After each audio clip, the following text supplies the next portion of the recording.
If you need to update your deck, go to 50cards.shop. Get 5% off your next purchase when you use code NEXUS. How's it going, YouTube? Today we're going to be going over my Veissrugr deck profile. So Veissrugr is a new deck that came in set 7. It's a new Branch Gate deck, and it has a new gimmick following the Moon Gate and these new cards called Mystics or Mythics, something like that. So new deck. So gonna be playing this more often, hopefully. It's a very fun deck. It doesn't really have any competitive value in the meta right now, but hopefully with future support it'll change a little bit. But with that, let's just go ahead and jump right into the deck profile for the set 7 Veissrugr deck. So starting off, like how we usually do with most deck profiles, we have our starter. So we have the new one. It's like the bunny. It's really cute. So there's like this whole thing about like the moon and the rabbit or something about that. So this whole deck kind of has like a rabbit aesthetic for the red line. Then we have our grade 1. When it's placed by writing on top of this specific grade 1, you can reveal Veissrugr from your right line to then search your deck for the Moon Gate. And then you can play it into your order zone or from your hand. And if you play it from your hand, you can draw a card. So that way you're not losing hand if the Moon Gate does end up in your hand, because you're only going to run the one copy of Moon Gate.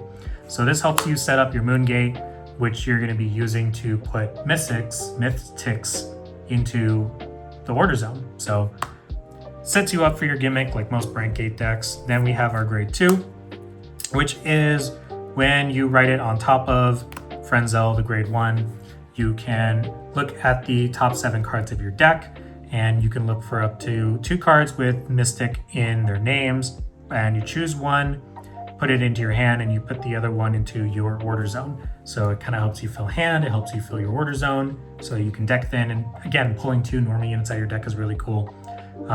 So sets you up just so that maybe you can throw it down again as a beater if you would like, or you can just save the Mystic in your hand for the next turn if you don't want to, make a board that might just end up getting retired. Then our main grade 3, which is our boss card, Keeper of the Moon Gate, Veissrugr. So what Veissrugr does is you can Soul Blast 2 to reuse the ability of your Moon Gate, which we'll get into in a bit to kind of talk about what the Moon Gate does. So you can use its ability.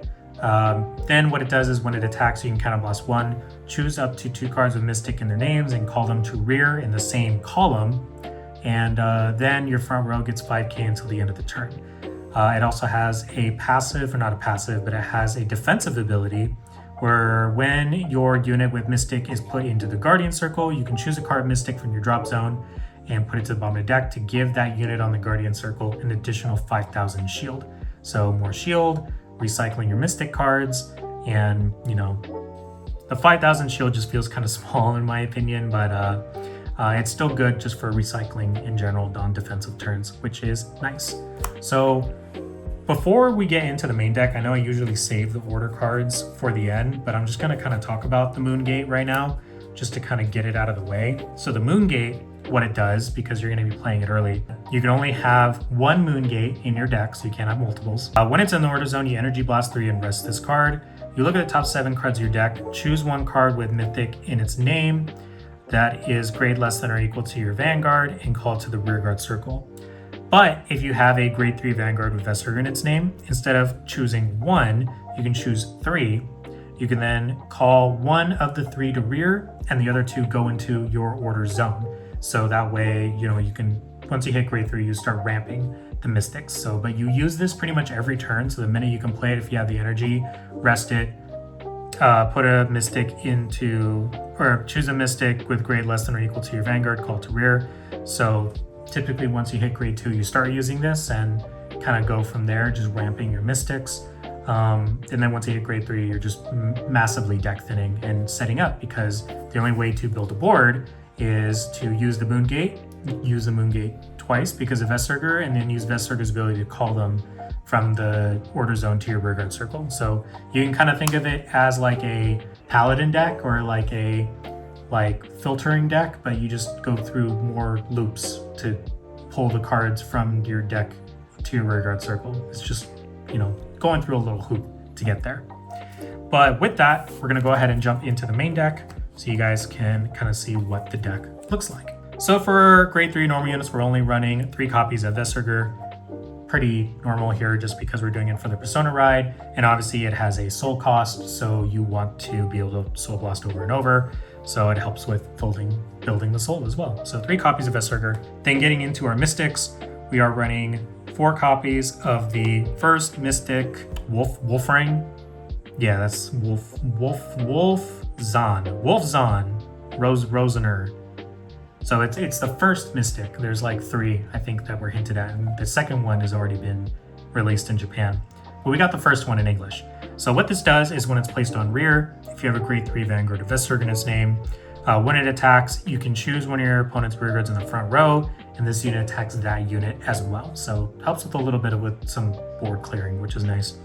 Then when this attacks, if your order zone has a moon gate, you can have this unit get 5k, and then you can pay the cost of Cannon Blast 1 or Energy Blast 3 to draw a card, so helping you fill your hand. So it has some good defensiveness to it as well, so that's helpful.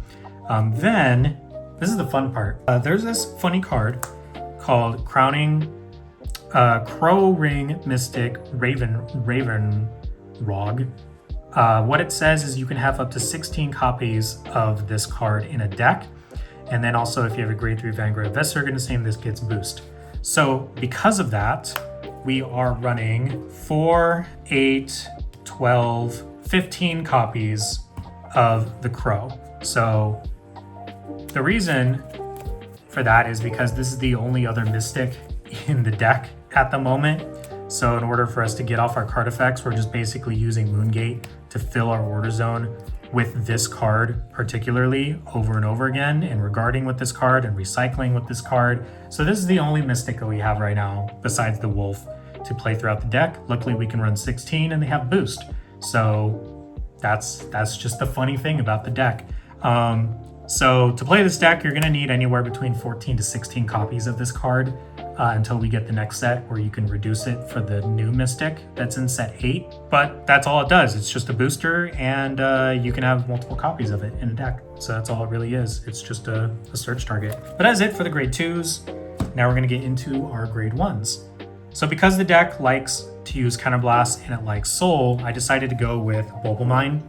I know people are using the Panther so that you can search your deck for order cards, because you do use orders in this deck to make it easier to find the order to get more power, essentially is what the order does. I like the Bulbamine because I like using the draw effect of Wolf, and I do like being able to consistently have Soul for Veissrugr to use my Moongate repeatedly, and the one extra Bulbamine each turn can make a big difference. The other thing too is since you are calling cards to a column, if you swing with one column and then you move Bulbamine at the end of that battle, it clears up a space to call your crows on top of the rearguard circle as opposed to losing units when you call over them. So I do like Bulbamine for that aspect too, of the multi-attacking, just clearing space. Lastly, for our grade 1 normal units, we have our 3 PGs because, you know, as you all know, we are running Elementary Sanctitude in most decks. So we want to make sure that we have our 3 PGs and our 1 Elementaria. So that's it for the grade 1s. Now getting into the trigger units. Triggers are pretty simple. We're doing Decker Cop for that skill crit. 4 of our vanilla crits, so 8 crit. Then I decided to go with the skill draw, the connector, instead of fronts. I know a lot of people actually like to use the front that moves the soul to help fill the soul. I like Bulbamine a little bit better because it's more consistent, because you can use it for counter charge as opposed to using just guard and then move into soul afterwards. I like the draw trigger because draws on damage, draw your cards, which is nice, draws on drive check, more hand to help, you know, be defensive, which, you know, I think the deck lacks a lot of in defense. Sorry, my nose is just really itchy right now. So I like the draw triggers a little bit more right now to kind of help the deck keep up, especially when you damage a draw and you get a card in hand. That kind of helps you stay in the game a little longer. And also, I think when it comes to the power, the front trigger is nice, but I think the deck does a decent job with 5k to the front row. The wolf gets 5k on its own. The order cards give power. So I do like the draws. That's just my opinion. Then we have our 4 vanilla heals, and our over trigger of choice is Elder Breath, so that it can give our front row crits, which is cool because that's a really good finisher. And then I just think Elder Breath is the go-to because it just steals games as an overtrigger. I think it's one of the best overtriggers in the game, aside from like Drag Veda, just because it restands your Vanguard and the other like, no nation OTs. I think Elder Breath is the go-to for this deck. So that is it for triggers. We're gonna finish things off with, if I can pick up the cards, we're gonna finish things off with our order cards. So we kind of went over this already earlier. We run one Moongate because we're only allowed to run one Moongate. And we went over its effect earlier. It's just rest it, Energy Blast 3, filter out your deck for Mystics, and your grade 1 line searches it. If it's in your hand, you get a draw, so it's fine. But ideally you pull it out of your deck and it's just one extra card pulled out of your deck, which is cool. Then we are running 4 copies of this card that I can never pronounce right. It's Elifit Gulmani. You play it with Counterblast 1. More reason that I like running Bulba Mine because it countercharges. Choose one of your grade 3 Vanguards or Veissrugr, and it gets the continuous ability where all of your rear guards with Mystic in their name it's just kind of redundant. It's just that all your Mystics get 5k, but if they're called by a card ability, they get another 5k on top of that. So that way the cards that you call with Moongate and the cards you call with Veissrugr during the battle phase are getting additional power. So this kind of helps for your finisher turn. So we are running 4 copies because it's kind of the only way the deck keeps up when it comes to power. And you play it, Moongate, Veissrugr's ability, hopefully you call 2 Mystics from those abilities alone, giving those things 10k, and then the column that you call get an additional 10k each. If you call a Wolf, that's another 5. So a lot of power, a lot of extra 5ks going around. But the difference between playing this on a turn and not playing this on a turn is just a huge difference. So we want to maximize being able to play this, running 4 copies, and it does cost a counterblast, so you have to keep in mind of having 2 face-up counterblasts to do that finisher turn, one for this, one for your Veissrugr for multi-attacking. Just, that again, this is why I like Bulba Mine, because the countercharge feels really important. Lastly, our Elementarius Sanctitude. It's just our 4th Sentinel. It allows you to play for free if your opponent has a triple drive ability, so if you're playing against any Stride decks or Lyle Odium or Nirvana Java for whatever reason, you can play this for free. It also gets around guard restrictions, so if your opponent has a card that says you have to guard with 2 or more, 3 or more from hand, you just play this instead, and you can just discard a card from hand like normally, like you would for a PG. So I do think Elementari is pretty much a go-to for every deck that can run it. But yeah, that's just pretty normal. That's pretty much it for the deck profile. The goal of the deck essentially is you have your Moongate, you have your Veissrugr, and throughout the game you're just like putting Mystics into your order zone, and you're calling them by using the Moongate. You rest it, look at the top 3, you call 1, put the other 2 here, you use your Vanguard's ability to Soul Blast 2, you look at your top 3, call another one, put these 2, and now you're able to kind of start building a board, hopefully, just by having cards in hand and throwing cards down. Swing with the column. If you have another column here, you swing with this column. If you have the energy or the counterblast, you can draw cards, and then you use your Vanguard's ability, you counterblast, you replace the column. Now you can make multi-attacks, and this has boost, so your Mystics will always have a booster.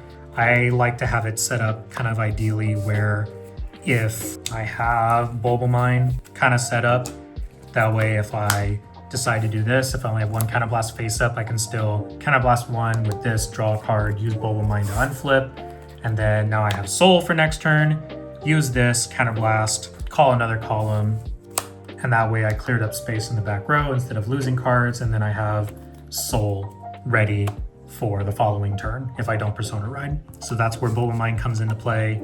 And other than that, that's just pretty much what you do every single turn, and then get to the point where, you can play your order card so that you can give your board 5k, for each of those attacks, and that's pretty much it. Your last thing I'll say is your curve for the moon, I would say, is like, if you're going second and you have the 3 energy, you're obviously going to save that energy so that you go to 6 energy on your grade 2 turn. you use the EB3 right away while you're on grade 2. Then when you're on grade 3, you have 6 energy again. So you EB3 for this, and then you use the second energy, extra 3 energy for your wolf, so you can draw a card without using Counterblast. And then essentially now you're back to 0. So every single turn, you're just EB3, EB3, EB3, EB3. So you're just wasting your 3 energy every single turn just to get off the moon effect. So you can't really run any other energy cards, which, you know, it is what it is.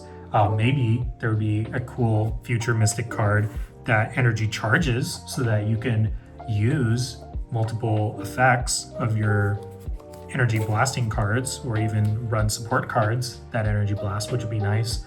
But, you know, we'll have to see what happens. Right now, it's like you just waste your 3 energy every single turn for this deck. Rarely do you get to use the energy blast effect of Wolf. But if you're going second, you have the chance to use it because you do get that extra 3 energy for going second. So that's pretty much it for the deck profile. Thank you guys for watching, and stay tuned for some more content in the near future. So my name is Richard, and I'll see you on the next one.